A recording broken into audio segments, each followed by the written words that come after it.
Welcome to the Derek Loudermilk Show. This is episode 356 with Ditte Young.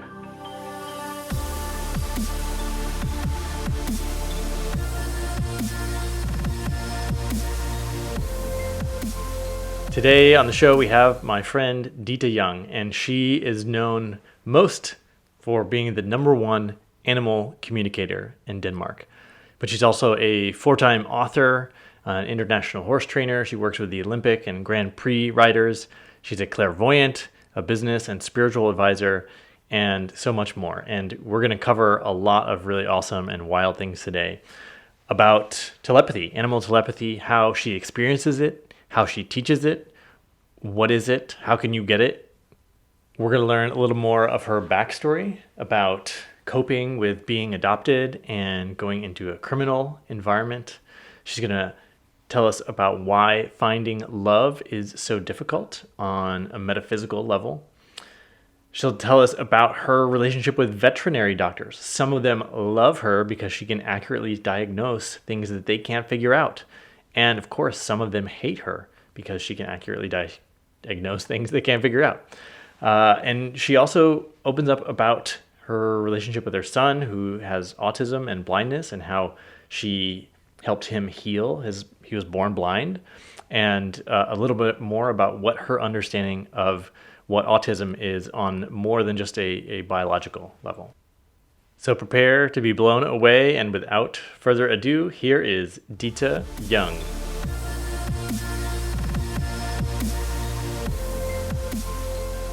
Ditte Young, welcome to the podcast. Thank you. It's great to see you again. We've been talking over the last few months. We collaborated together on Activate Your Life. You wrote one of the chapters in there, and you're a person who doesn't fit in boxes very easily, which is great. That's why I love having people like you on the show. But you're an animal communicator, a clairvoyant. You do business coaching.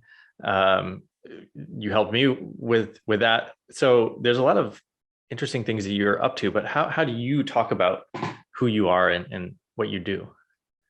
Well, you just presented me very well, but I'm just a healer. I'm just an empath. I'm just here to help. And regardless of it has, 4 legs or 2 legs or no legs, I'm here to help.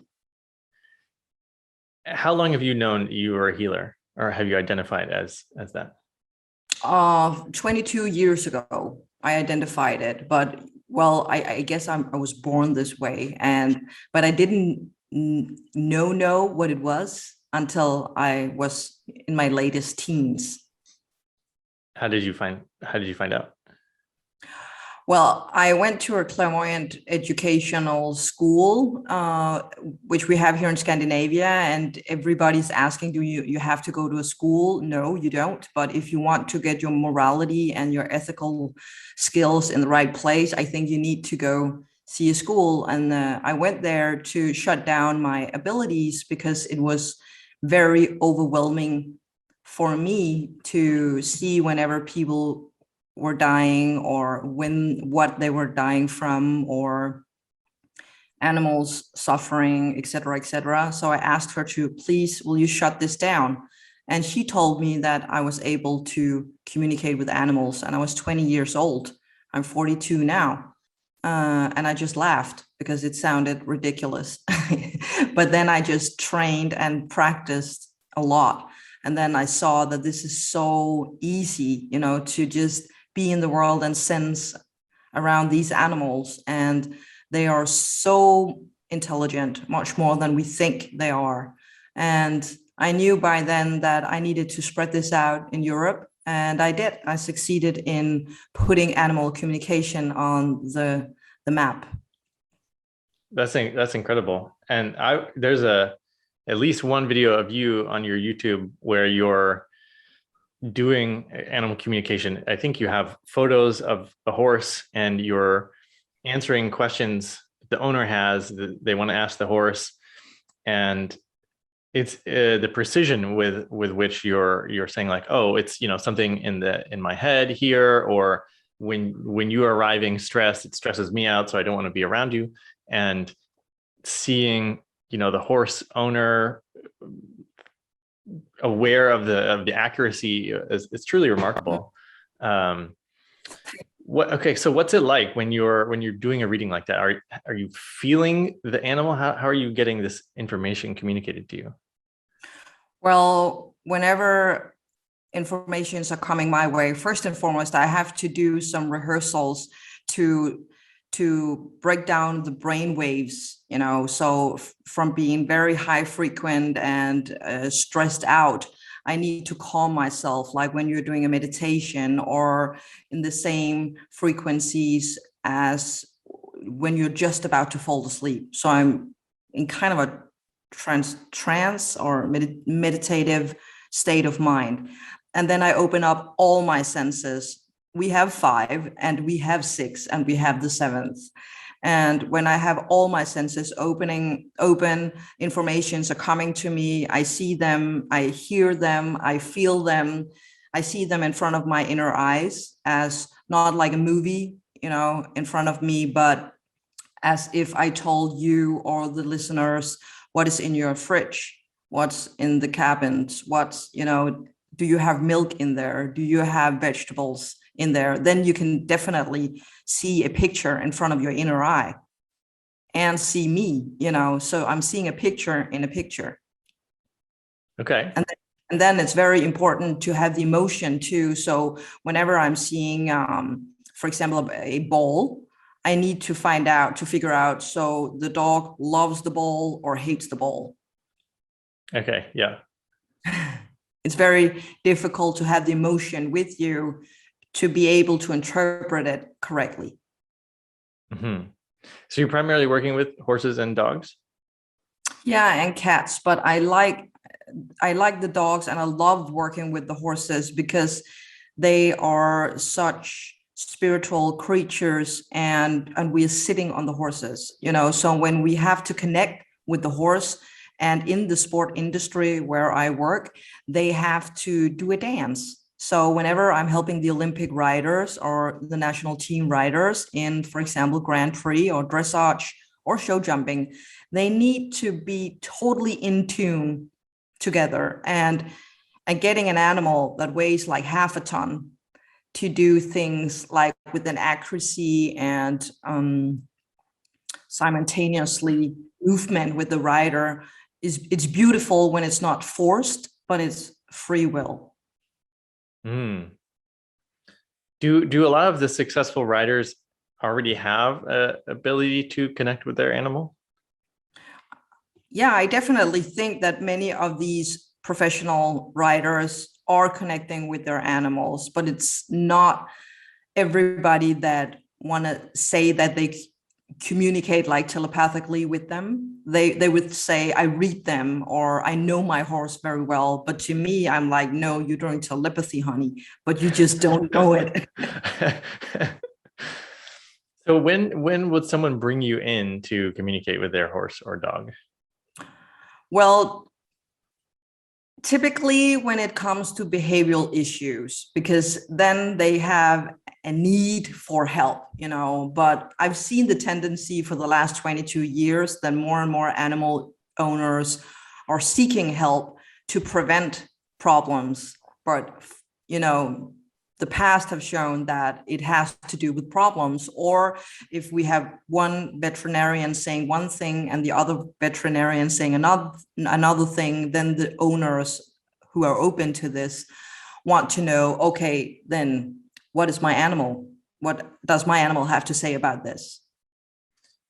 Do you have people hire you that wouldn't normally think to hire an animal communicator, but they do on someone's recommendation, and then they discover like, wow, this is really accurate or really helpful? Oh yeah, I have a lot of them, but I also have a rate or a price that is high enough now after all these years. So I kind of filter all these skeptical people away because they don't want to pay me that amount of money, and I don't want to work with them anymore. I only want to work with the people that are taking these informations very seriously. And as you've seen on my YouTube channel or other lives, it is a lot of information that is coming their way. Yeah. So, and of course, many years when I was working more intensively with the elite writers, of course, whenever they saw the performance got better after the animal communication, it was a massive success, and everybody wanted it. Everybody wanted that because they want to win, because they're competitive. Yeah, I imagine this is an expensive sport. I know horse racing is quite expensive. Is it the same? Oh yeah, and it's getting more and more expensive, and also just to go out and perform on different classes. Whenever you're competing, it's called a class. It's very expensive to compete today, and the money they get when winning aren't that big. Yeah, in Dubai when I worked there, it was like massive amount of money, but it's not. It's only there in the Emirates. It's not a common thing in the world. And you told me before we started that you're going around to these shows, you're going to competitions, you're traveling a lot these days. When you're there, what are you doing? Well, 2 days ago, I had a big show here in Denmark, and I'm very privileged that I get asked or invited every year to participate in this and have the clinics.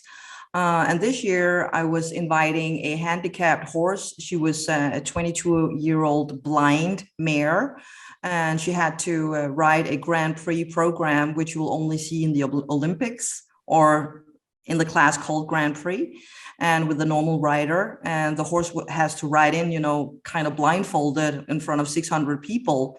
And the other couple that joined the clinic was a very, very handicapped girl. And she was 24 and suffered from, do you call it cerebral paralysis in English, or? Yeah, paralysis. Yeah. Amongst other things. And she was riding her horse that needed to help her. And if she's not riding him, she's sitting in a wheelchair. So it was kind of a very, very touching, moving clinic I had this Saturday. And usually the years prior to this have been different, various kind of elite riders that has to change discipline or change horses, to make a kind of a fun show out of it. And people are very entertained. There's a blind horse jumping over obstacles. Is that right? And dancing and things like that? Yeah. And it went in there totally blind. That is very. Were you acting as the eyes for this horse? What were you doing with this horse? I was coaching the rider in how to make her perform, because the horse had never gone to a show before. It was the first time, and she was 22. The average age of a horse in the sport industry is 8 to 11, and then they are being put down because they've been, working too hard. And I'm trying to prevent that in the industry, because, it's not normal for a horse to being put down as an 8 or 11-year-old. So we need to take more care of the animals, and we need to do better, and they need to perform better, and that's my job. So I coached her in how to handle the situation. And when the music started, they were on their own, and she got the horse to do what it needed to do and was very calm in there. Wow. At 22 years, what is an old horse? How long does an old horse live? It's definitely over 20. Okay. Yeah. Do you have horses yourself? No, unfortunately not, because I travel so much and it requires a lot of work. And this is also why I don't have a dog, because I love dogs. But, I couldn't bear it, just to put it on the suitcase every single month or travel away from an animal. That's not fair. Okay. I know you told me also you worked on a Netflix show, Casa de Papel, or in English, it's Money Heist, and originally recorded in Spanish. And I started watching it. I don't think I've gotten to the part where, because there's actually quite a lot of episodes. I don't think I've got to the part where you are working with a dog, but maybe you could tell me a little bit about what you were trying to get a brand new dog on the show to do something in a scene. What was going on there? Well, the Danish production company got hired because Money Heist was coming to Denmark because it happens all over the world in different seasons. Okay. We were during the COVID-19, so it was a very interesting time to get, into Denmark there from Spain, and Spain didn't do very well during the COVID-19. And then I was called to cast we call it Grand Danois. A Great Dane.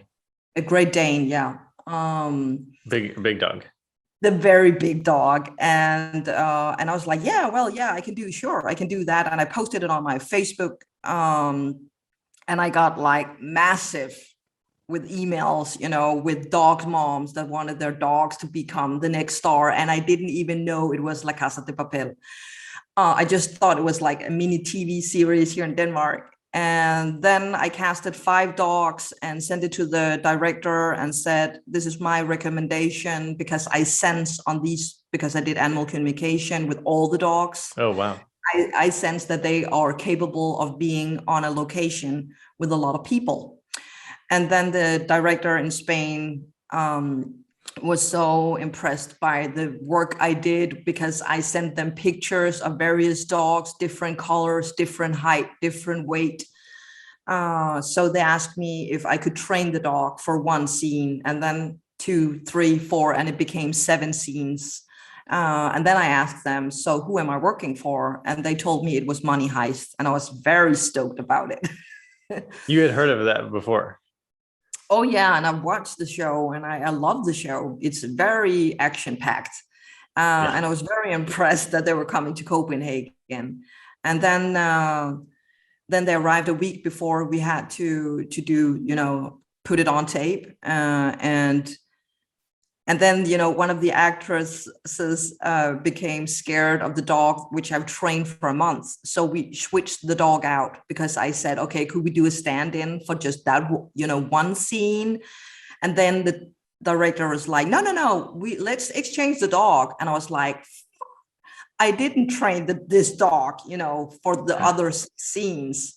And we had to go to shoot the whole scenes the next morning. And when I arrived on the location, I met a dog I have never met before.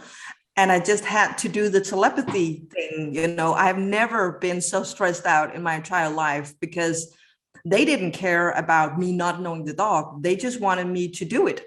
The dog just needed to do it. Wow. And what was the dog supposed to do? One of the scenes was he had to eat a cake from a table. And now, a Great Dane, it can't just jump onto a table. And this was not trained to do it. It was trained not doing it, So I had to undo the training and get to learn it. Come on, jump on the floor, on the table. And it had to walk downstairs, but I had to change that scene with the director because it was too dangerous, because the actress had to walk with very high heels down the staircases, and it was pretty dangerous. So I said she needs to go up the stairs. And that you will see in the season 5 in the first episode. She's walking with that Great Dane. And I just did the scene 5 minutes before she took it. Wow. And so how much time did you have with the dog before shooting? 5 minutes. Just 5 minutes? Yes.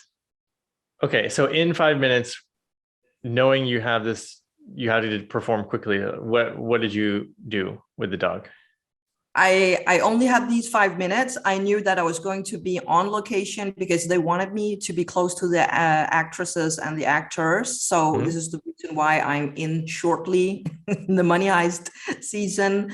So I had to do, open all my senses and really connect with this animal. I had to connect with him. So I was aware that he's following my leads, my signals, even though I'm not sitting with the leash. And this is why this is the biggest task I've ever done. And the dog said yes? I mean, he was on board with you? Yeah, because he felt safe. He didn't have a choice, because I knew I have to pull this through. So what does this require from me to get him to feel safe? So I was constantly asking him, what do you need? What do you need? Wait for it. Wait for it. okay, then do it, you know. And if you were feeling stressed, but you needed to be calm to work with him, how, I mean, did you compartmentalize that in some way? How do you do that? Yeah, I guess because you have to do that also when I work as a clairvoyant or medium or just an animal communicator, I have to compartmentalize it. You said that, right? Compartmentalize? Yeah, compartmentalize that. Because I have to shut down my own thoughts. I have to shut down my own way of thinking and just be in the now. And this is why all animal owners out there love animals. It's because they are the reason to be in the now. You know, the animals are constantly seeking us to be in the nature with them. Otherwise, they have different personalities, you know, just as we do as human beings. And this is what I find so interesting working as a couple therapist or an animal communicator. Whenever we interact with another soul, human being, or animal, it will do something that will provoke us. It will have a behavior that are a gift and a development task if we like to see it that way instead of being provoked about it. Oh, let me see if I understand what you're saying. In all interactions, you're saying it creates a response in us, and sometimes that's when you say provoke. I think like maybe an unwanted response or a intense response. Is that right? Yeah, provocative. Yeah. Yeah, and basically it's a projection. For example, if you are sensitive, shy, very low key about yourself, and you get an animal, a dog or a horse that are very dominant and requires a lot of attention all the time, it will become a very, very provocative task. Gotcha. I want Right. to. So the whole thing to learn about that is your own dominance or your own leadership instead of being provoked about an animal doing whatever it's doing. We are seeing the same thing with our children. Okay. Okay. So you're talking about how to get an animal to do what you want, to show up as the leader in the relationship. Is that what you mean? Yeah, and I don't talk about a feisty leader with a violent intent at all. I talk about a true leader is a person who have such a high self-worth than that it comes out of the energy and the aura from the person. You kind of feel when you are in a room with people with authority, even though they don't say anything, or you kind of know, okay, I can totally bully this person. Not that you would, but you just kind of sense this Sure. in people's magnetic field, you know. Gotcha. Okay. Um, I'm wondering about my own. We have two cats, and I'm not exactly sure where this question is going, but uh, we got them 1 year apart. They're not brothers. We had one cat. He disappeared for a while. He came back, and we thought we were going to get a pair of brothers, and then we ended up getting a new cat the same day our old cat came back.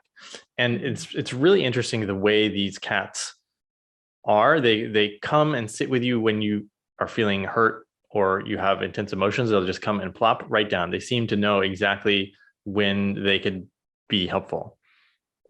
And I was really, really impressed by that. And we have friends that come over and they're having a hard time. They go right to whoever's in the house.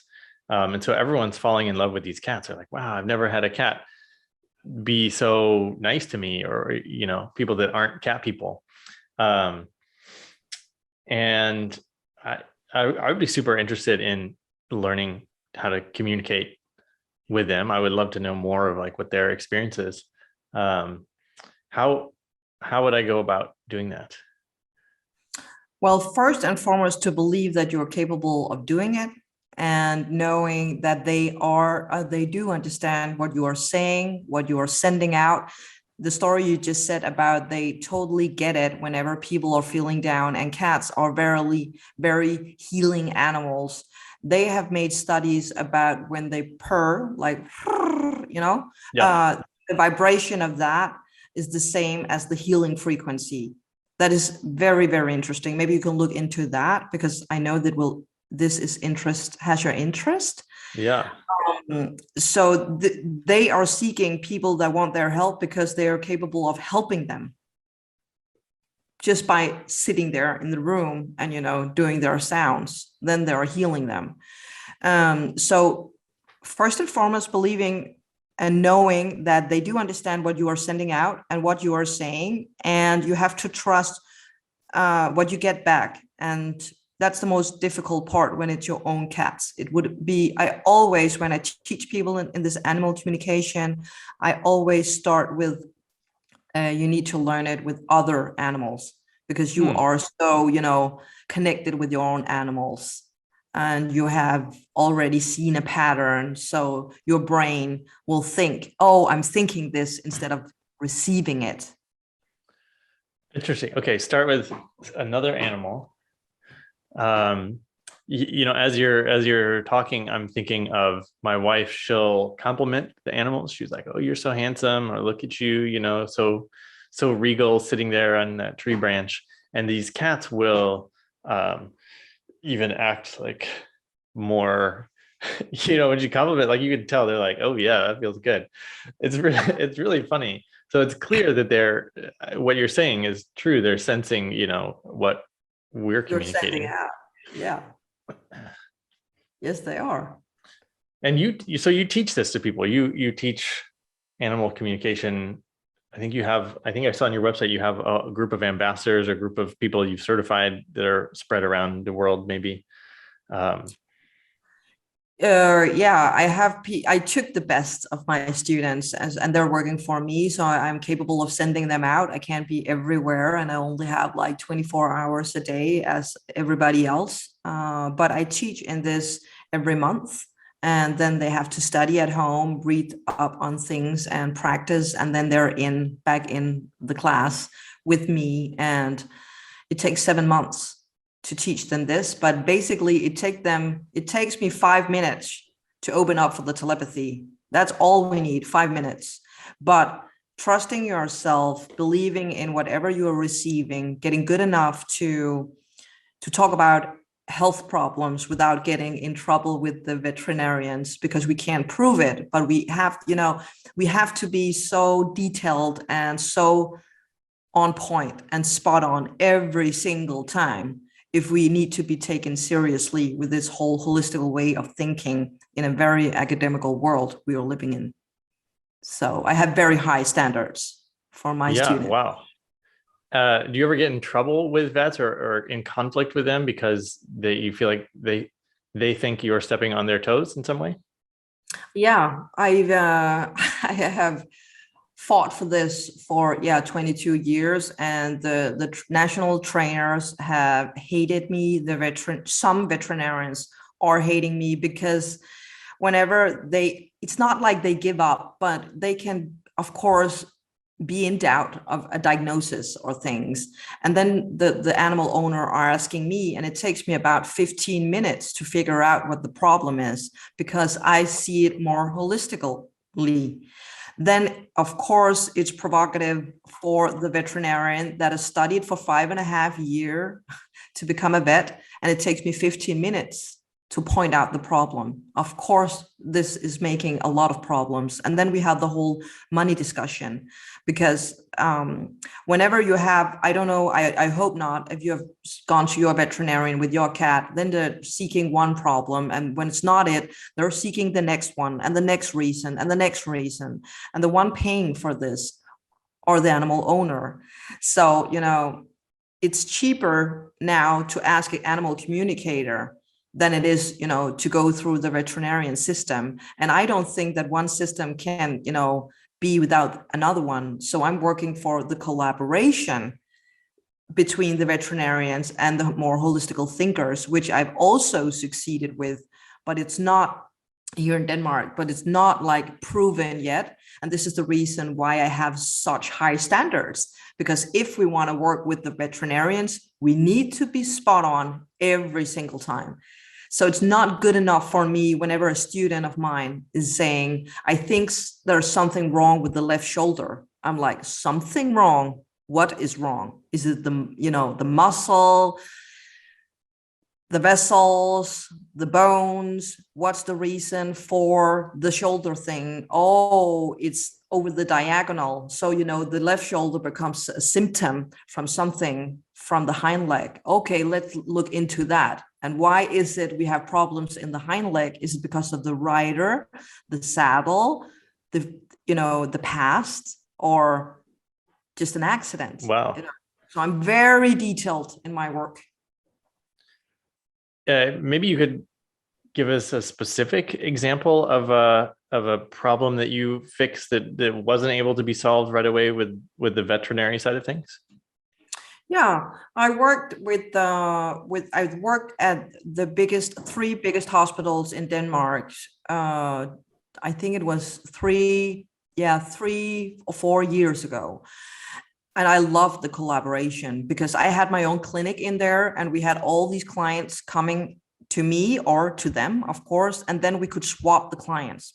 And one of the veterinarians had a cat that was entering, and she couldn't figure out what the problem was. And the client was there, every month, and they couldn't figure it out. And they had it up for a meeting or a seminar with various kinds of veterinarians talking about this cat. And then one of the vets asked me, can you look into this? And I said, okay, I see problems with metal poisoning. And she said, oh my gosh, I never ever thought about that, but all the symptoms are totally, this. And then, I left the room again. I was like, okay, bye. I'm going in to see my own clients. So this made sense. This was just one of the many, many cases I had. Wow. And then they were able to treat the animal after that? Yeah, and save it. And they were so thankful. Wow. And I think, our mutual friend, Glenn, said, Ditte is pretty well known in Denmark. And you were telling me that there's it was working with these three hospitals that got you sort of famous in Denmark or sort of known for animal communication, but then it kind of shut down. Could you talk about what happened there? What happened? Yeah. And it wasn't the animal hospitals that got me famous at all. It's been the many, many years and many, many magazine articles that has been written about my work, which I didn't even know they have been written about me because I didn't get the animal magazines because I didn't have dogs or horses.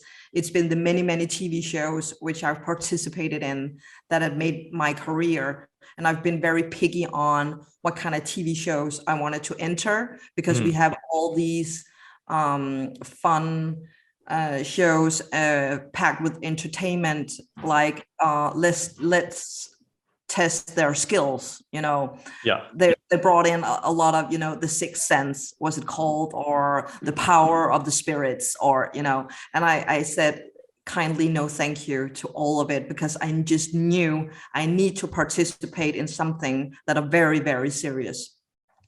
And then I was being asked from a very, very known movie director here in Denmark, if I wanted to participate in a program on the national television with a scientist from Denmark's biggest hospital.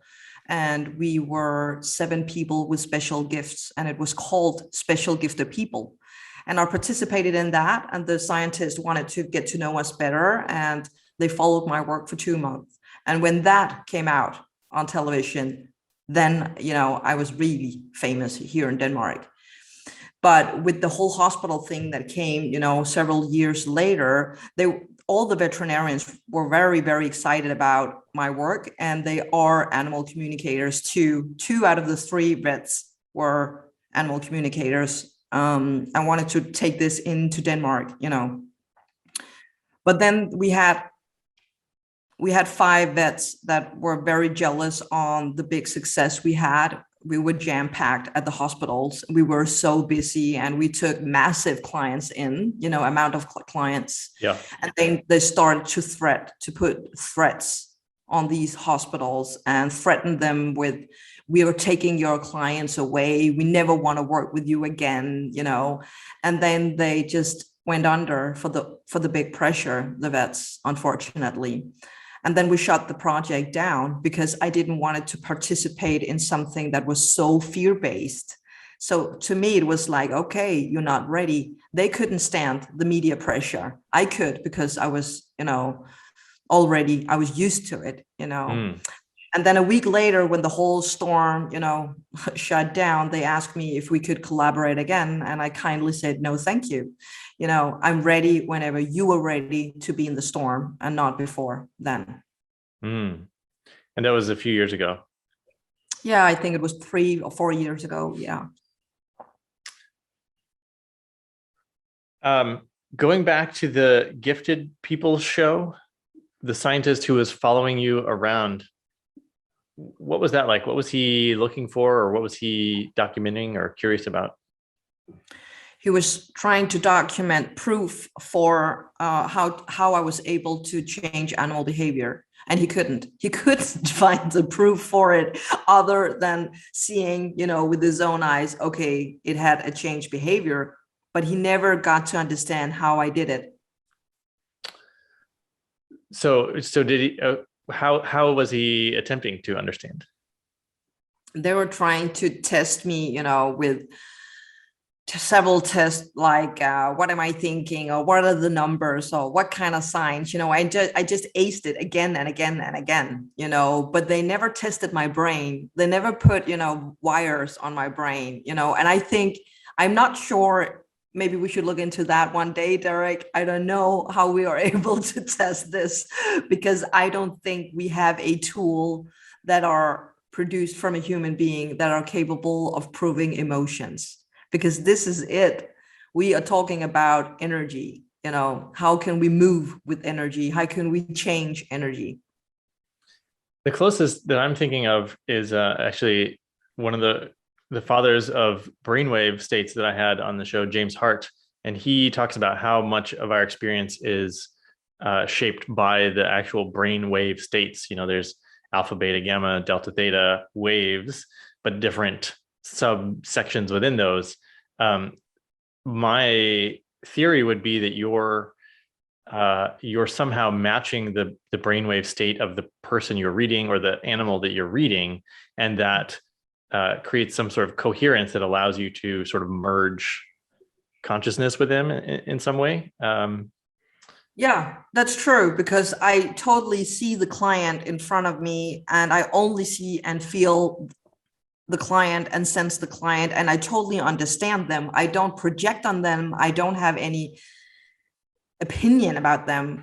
They're just here, and I'm just open. And this is what it requires to become a good animal communicator or clairvoyant, to put yourself aside from whatever is going on, and do the synchronicity that makes this energy exchange possible. And it's not only the animal that are telling me things. I'm sending things back. If it says, I'm afraid of the jump, I'm telling them, why are you afraid of the jump? What do you need to feel safer for taking the jump? And then they show me a picture and send me the emotion, and I know, he wants the rider to sit more straight. Okay, I can do that. Wow. So in a way, you're coaching the horses, that, making sure that they're comfortable, they're safe, increasing their own performance as an athlete. Yeah. Wow. So you mentioned clairvoyance. How is that different than animal communicating? It's a good question. Yeah. Telepathy. When I do the telepathy or animal communication, it's only me and the animal, and our brain waves and the energy between us that are exchanging, from one soul to another. But when I'm opening up for the clairvoyant and more spiritual stuff, there are third parties coming down. It could be angels or a guardian team or spiritual educators that we have. I believe that we all have with us, helping us. So they are the one telling me the informations about my clients, and then I pass it on. And is that information coming to you the same way information from an animal comes to you? Yeah, but it's it's not as how can I explain this? When it's an animal, there are no filter, there are nothing. It's just an animal would say, a horse would say, I'm afraid of this, I don't like it. Like talking with a kid or a child, you know. Okay. But when I communicate with a higher frequent spiritual guide or angel or whatever I get help from, they know how to tell me things in a way where the client are open to hear it, really hear what I have to say, you know. So they put a lot of words around their opinions or around their messages for the client to take it in. They want it to deliver in a way that it will be received. Exactly. Yeah. The Okay. horse is not thinking about if it's how it's received. It's just, well, you know, it just says it. Okay, gotcha. And so you did this for me. We a month or so ago, we sat down and I got to experience the clairvoyant part of this. And you were telling me things about, all right, in a couple of years from now, here's a situation that you might find yourself in, working globally with kids and in Africa and Southeast Asia. And I was like, well, that's really interesting. And it got me thinking, okay, if that's a possibility, like what might happen over the next 2 years that would lead up to that. It was a really interesting thought experiment for me. Yeah. And I think you told me that, you had done this for some people and then they went back, 3 years later and they said, you predicted exactly that I was going to move countries, that I was going to find this business partner. And I never believed you at the time, but then it came true. This is so fascinating. I don't know. What's your track record like this? Is it always working? Well, basically, yeah. If people are doing whatever they are, their life mission, but they have free will. So one of the most difficult things predicting is love. So many clients talk about, when do I meet my soulmates, or how do I find my next husband or boyfriend, et cetera, et cetera.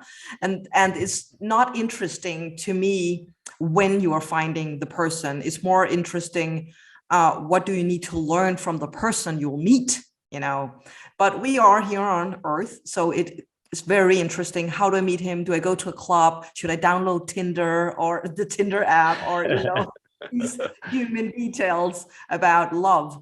But we don't think about, and I always tell this to my clients, you have one path and one lecture or lesson you need to learn, and your other half, this future husband out there, has his free will as well. So everything has to be aligned for you to meet. So even though I see the potential of you guys meeting, if he goes to the left and not the right, you will not meet him. But then you'll meet another person.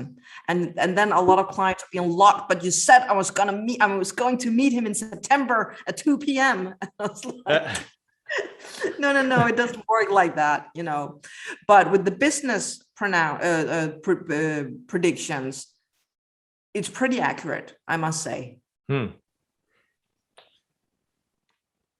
I just want to get your opinion.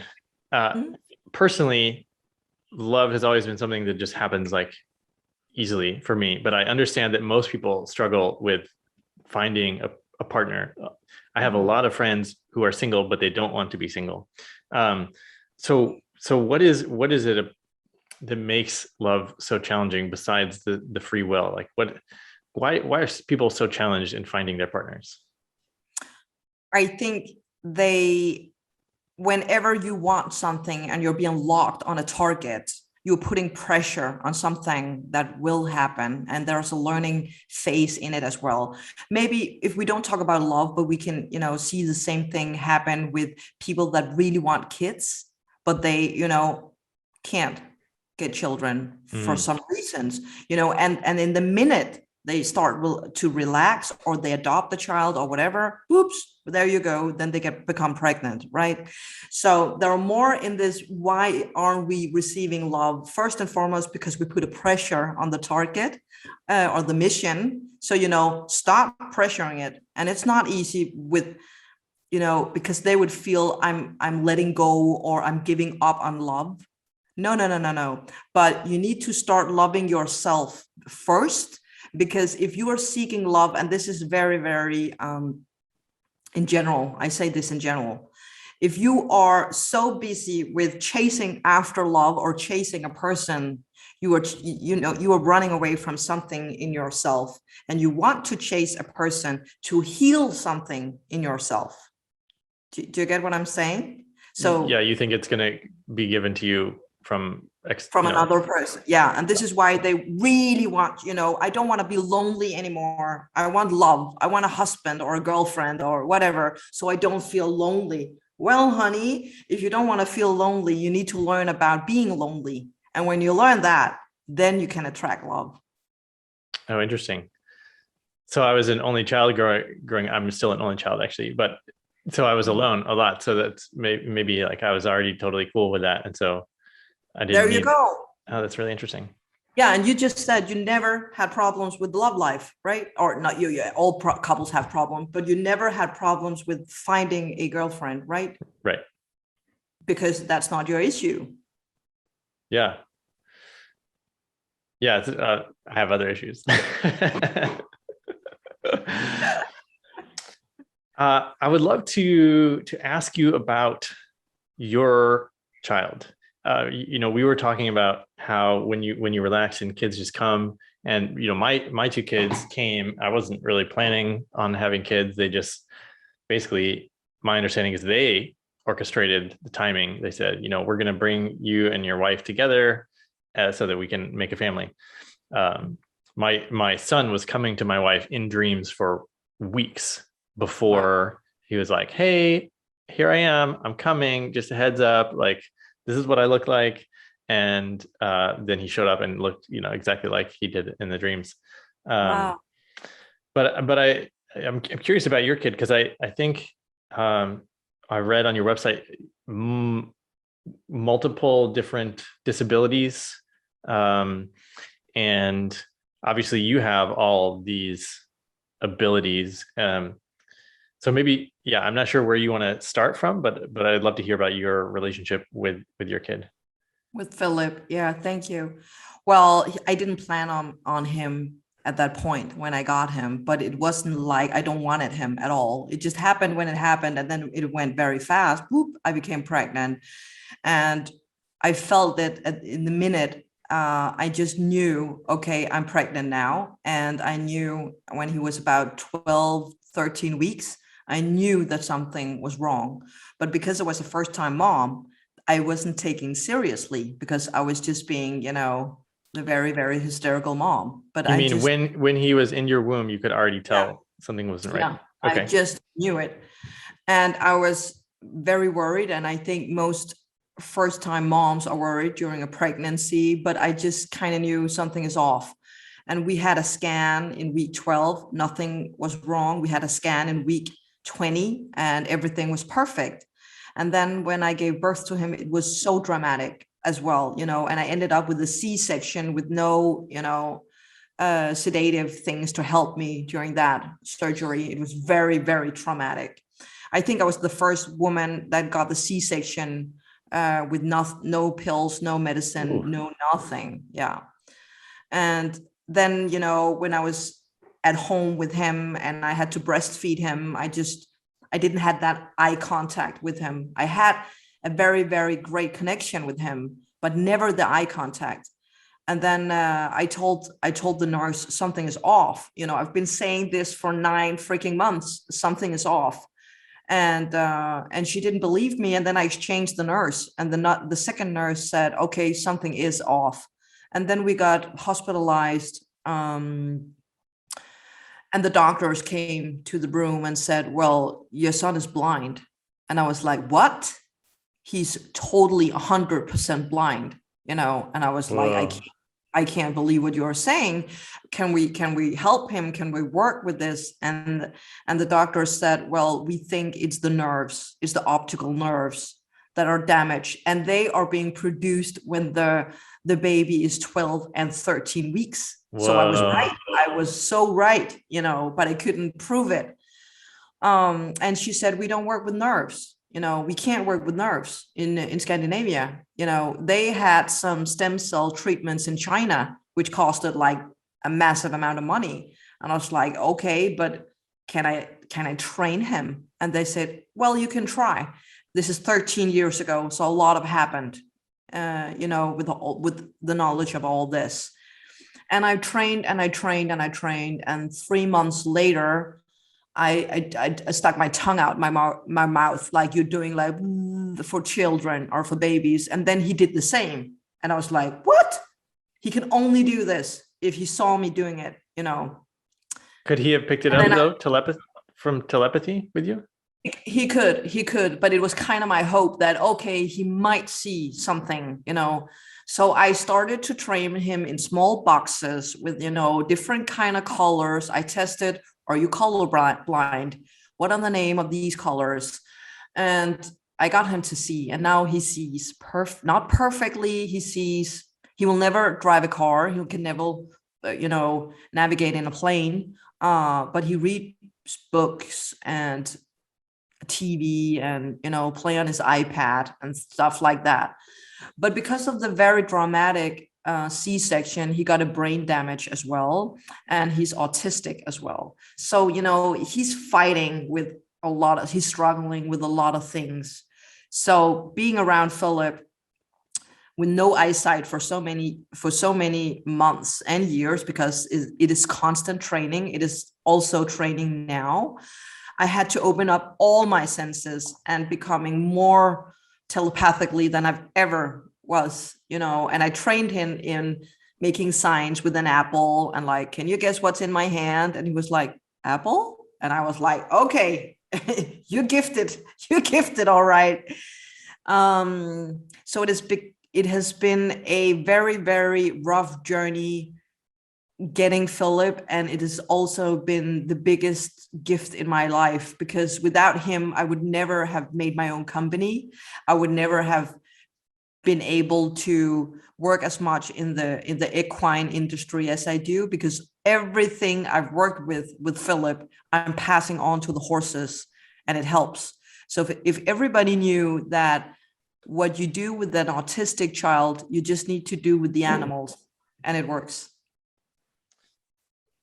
That's really interesting. I've listened to some interviews with Temple Grandin, and yeah.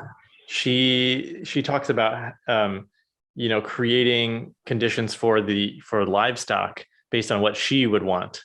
There's like a device that squeezes cows to make them feel safe, because apparently autistic people like heavy, to be squeezed in that way. So it's really interesting that you say that it's been like a training for your own skills with your son to work with these animals. Wow. Yeah, it improved my skills so much. You have no idea, because all kids need this structure, safety, predictability, but the autistic children need it really much, and the animals do as well. What is your sense of what autism is? That's an interesting question. My sense of autism is a minor brain damage in the what you call frontal parts of the brain. So The frontal lobe, frontal cortex? Frontal lobes, yeah. So they don't have that filter as many people have. So whenever they are sensing everything, and because they don't have that, they take everything into their nervous system. So when they sense things, and I don't know it, I only know it by sensing my son, it could be the wind that feels like it's blowing, and it's only like doing like that, but it's kind of like stormy. Or whenever they hear a sound, like the animals, they hear it 4 times higher. Or whenever we have a scratch, on the arm, we can just, or a mosquito bite, we can just do that like that, and scratch it, and then it's over. But when they are experiencing things, emotions, situations, they experience it like times 100. And I think that we can, a very nice picture of this, like to explain it would be like a Coke, a bottle of Coke, or, you know, a can of Coke. And every single thing that are an impression, like the wind is blowing, or the bus is saying a sound, or the neighbor are screaming, all these impressions are just like, you know, the listener can't see me, but it's like shaking the can, the Coke can, you know. So the pressure becomes bigger and bigger and bigger inside of this can. So the human beings, you know, the normal functioning people have that filter to open the can and get the pressure out. But the autistic children or autistical people can't take the pressure out. So they need to stim themselves instead. They need to do something, you know, to calm them down. So you will see a lot of autistical people do like that, or, you know, because that's the Coke can. They're using their physical body to like diffuse the pressure in some way. Yeah. Right. Yeah. What's the difference then between highly sensitive people and autistic people? Because I know, you know, empaths, even people like yourself are, you know, super sensitive to very subtle things. What's the difference? I think that the sensitive people, as I am, I have a filter. I have the capability of putting on a filter and taking care of myself, but an autistic person aren't always capable of knowing how do I take care of myself. You need a very well functioning autistic person being able to say, no, I cannot enter this because then the consequence will be blah, blah, blah, you know.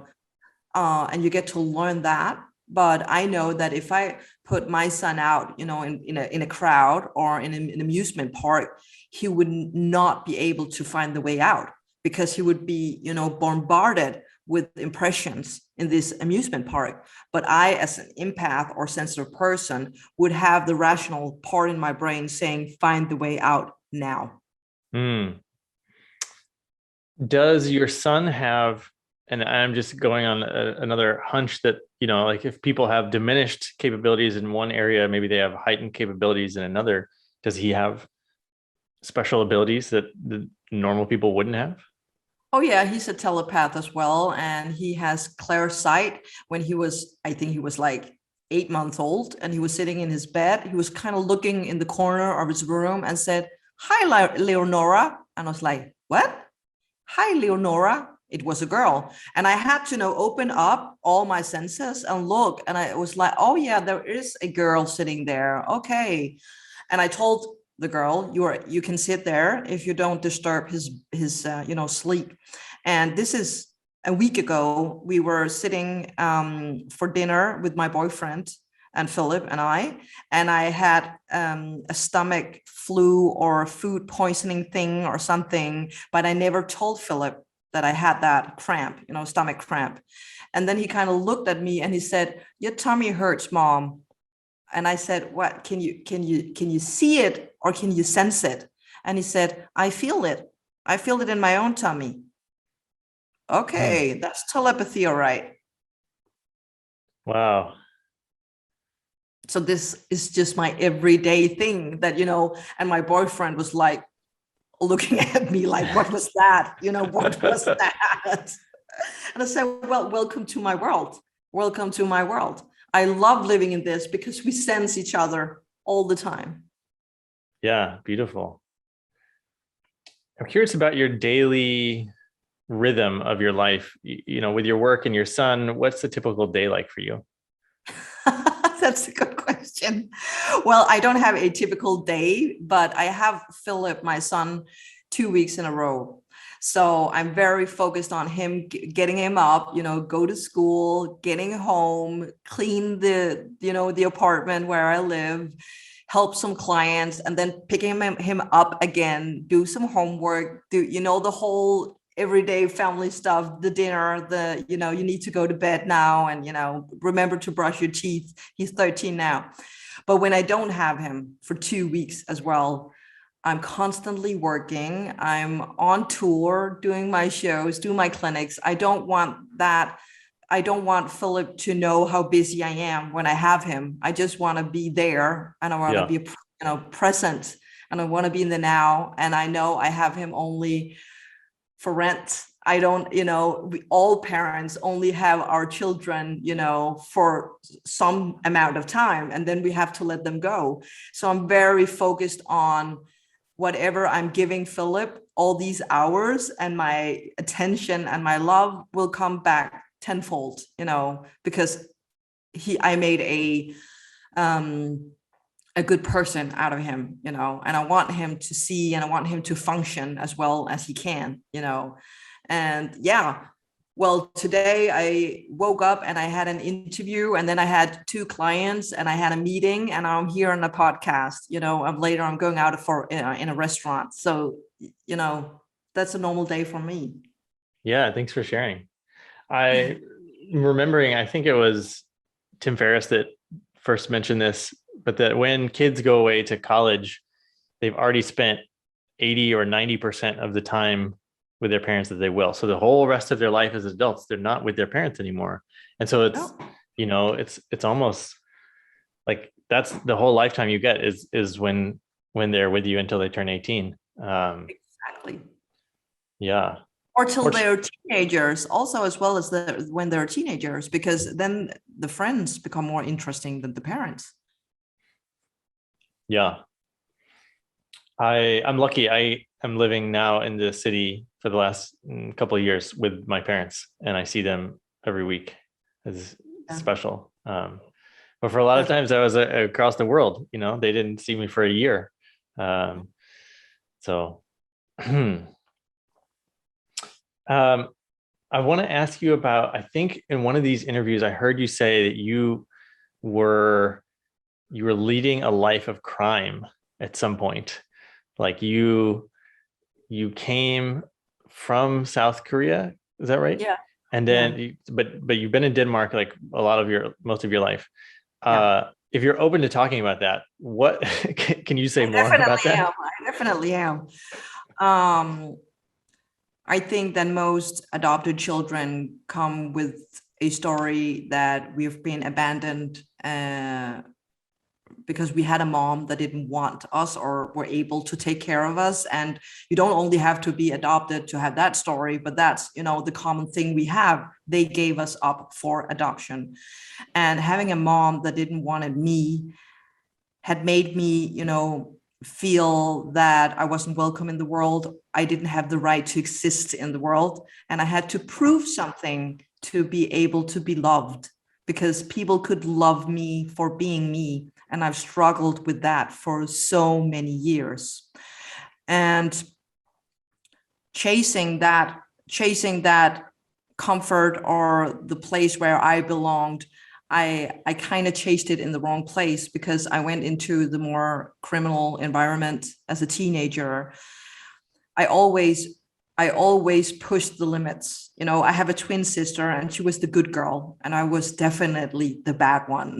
Were you both adopted together? Yeah, thank God we ended up in the same family. And I think I was attracted to people in the criminal environment because I had to feel something. I think the more crazy it became, the more alive I felt. You see that with people that are doing elite sport or jumping out of buildings, or mountains, or running a lot. Every little single thing that will produce adrenaline. Yeah, you could call me adrenaline junkie. And in all that, in that environment, I ended up with drug addicts and thefts and so many bad people, and it was a very serious criminal environment, because it was here. We had all these very fancy nightclubs, but all the people providing drugs and all these things that can make it run, are the criminals, or have, signs in their bags, and are driving motorcycles here. So I kind of felt home when I went in there, because I felt protected, because they wanted to protect me. And it was a huge lie. But to me, I felt very important. I felt very loved. and I felt safe. And then not several years, but some years later, my ex-boyfriend, which I was super afraid of, he started doing heroin, and I just knew, oh my God, then he needs to be a total junkie or something, because heroin, that's just crazy stuff, you know. And I ran and I ran and I ran. And a couple of years later, he got arrested, and I saw and I predicted in a dream, or it just came to me, that he was going to hang himself in a prison. And I didn't have contact with him at all. And then, 8 years later, I was in the metro, and he was sitting next to me, and I knew he wasn't sitting there, but I saw him, and I was like, why are you sitting here? Then you have to be dead. And he said, yes, I died. I hung myself in a hospital in that kind of city, and the room number was blah, blah, blah, which I also predicted in my dream. And I was like, this isn't happening. This isn't happening. So I went home and called up his old friends, and I said, what happened to this guy? And they said, haven't you heard the story? He hung himself at the hospital and in the prison. And I was like, oh, this is crazy. So I think I was reasonable enough. I had some guardian angels watching over me, telling me, get out now. And during these years in the criminal environment, my talents I got more skilled. Actually, the more afraid I became, the more open I became. I think the universe were trying to call me back, or, come on, Ditte, wake up, wake up. And after I got out of the environment, then I went to that clairvoyant school. Okay, so your talents were opening, and you could feel them opening, and then you got out and you said, okay, I need to actually learn, take this a little more seriously at that point. Oh yeah. Wow. And I had huge respect for that. So then my journey began with the animal communication thing. Wow. There is nobody like you. You're such a journey. Amazing. Oh, wow. No, but there is nobody like you either, Derek. Well, I suppose you could say that about everyone. But I'm just appreciating what a journey you've been on. Thank you. Would you be open? We have a few minutes left. Would you be open to doing some type of message for our listeners, or some type of clairvoyance, or just showing your skills in some way? Yeah, I will do a channeling then, because if I need to get out to all listeners, I have to get messages that are not only for you and I, but for the crowd. Okay. And maybe some of it will resonate for some of the listeners, and maybe it won't. I'm not sure, but I will ask my guardian team to make it resonate for the greater cause. Just a minute. I have to open up. Okay.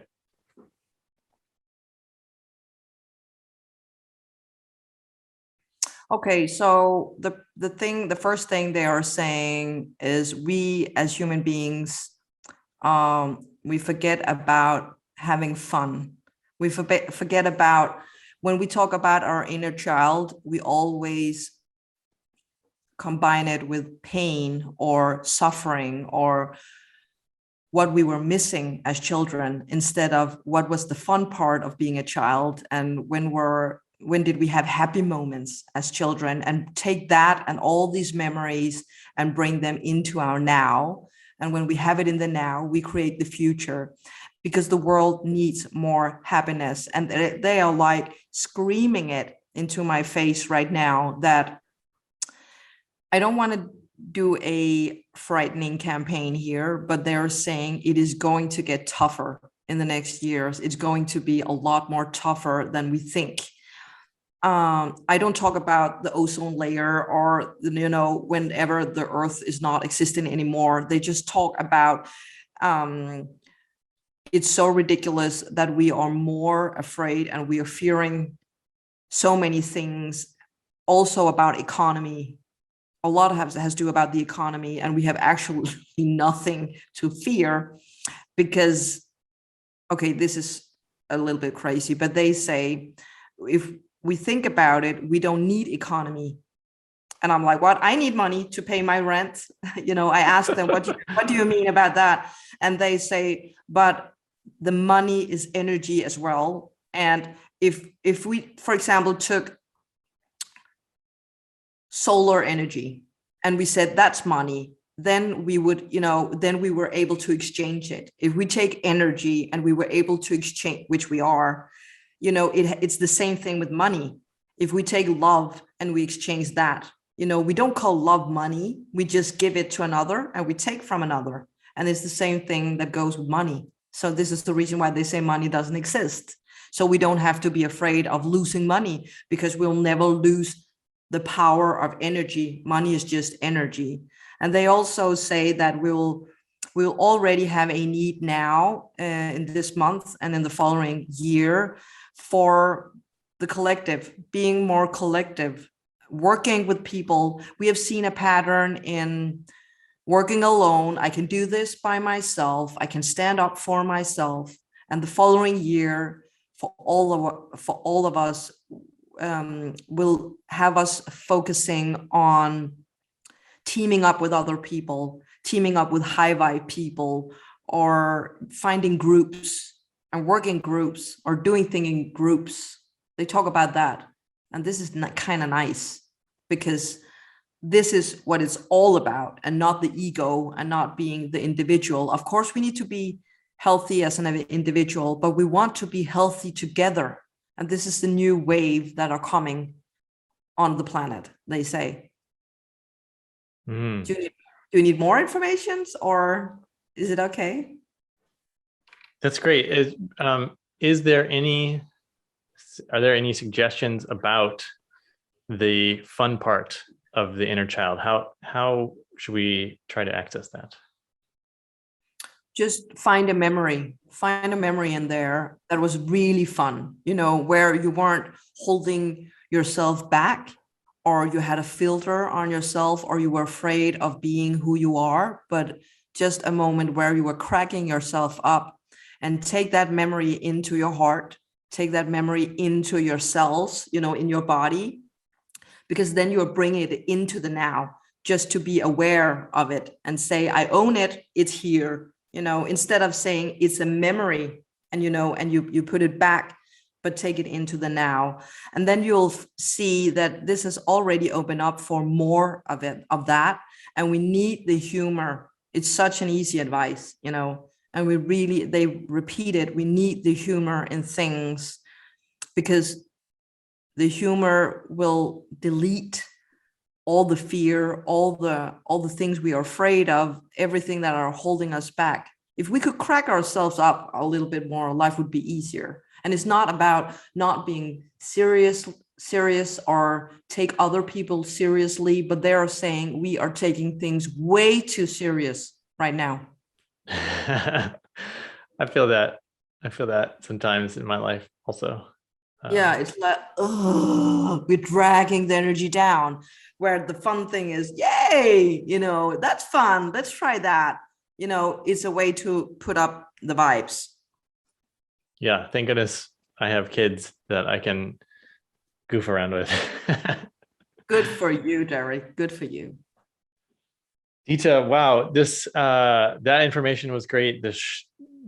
What you've shared about yourself and your work is fantastic. This would be a great time for people to hear where they can find more about you, find your work online.